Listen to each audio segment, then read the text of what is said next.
On va apprendre quelques prières naturelles.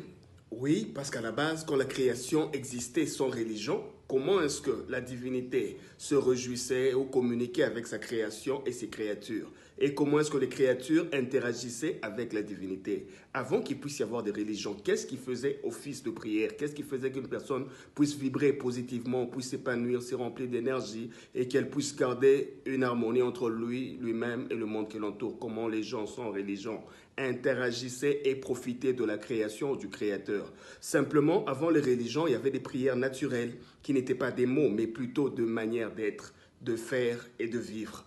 Oui, la qualité de vie comme prière. Ça se résumait en bonnes actions.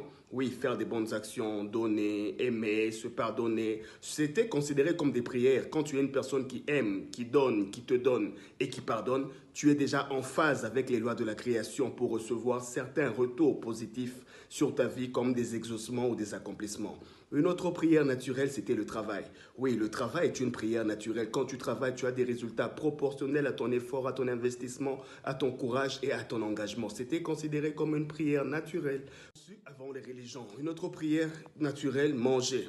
Oui, manger ce qu'il faut, comme il le faut, quand il le faut, garantissait la santé, la paix intérieure, la croissance et le développement. Par le métabolisme, on se revitalisait, on se soignait, on s'immunisait. C'était considéré comme une prière naturelle. Une autre prière naturelle, boire, savoir quoi boire et quand boire et pourquoi boire. Pas seulement de l'eau, tout ce qui pouvait être utile dans une certaine période, un jus de fruits ou d'autres transformations, alcool ou autre breuvage. Quand boire, pourquoi boire, ça revitalisait, ça égayait, ça soignait, raison pour laquelle Paul est en train de dire à Timothée de boire du vin rouge pour son estomac. Oui, boire était aussi considéré comme une prière naturelle avant les religions. Une autre prière naturelle, réfléchir. Oui, la méditation, avant qu'elle ne soit organisée techniquement comme un rituel ou une connaissance particulière, c'était un état ou un exercice de responsabilité sur nous, sur ce qu'on fait et sur notre environnement. Oui, réfléchir permettait de trouver le bonheur des clés de solution et se comprendre davantage, comprendre aussi son monde davantage. Ça permettait d'avoir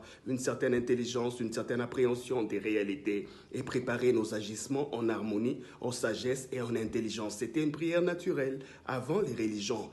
Les gens qui réfléchissaient prenaient le temps à méditer, à intérioriser, à faire des introspections, développer des énergies positives, des compréhensions qui pouvaient permettre à ce qu'on puisse garder une harmonie dans une société. Dans une société où même les inspirations de la créativité, des ingéniosités qui étaient comme des réponses de Dieu ou de la création sur les besoins de l'humanité.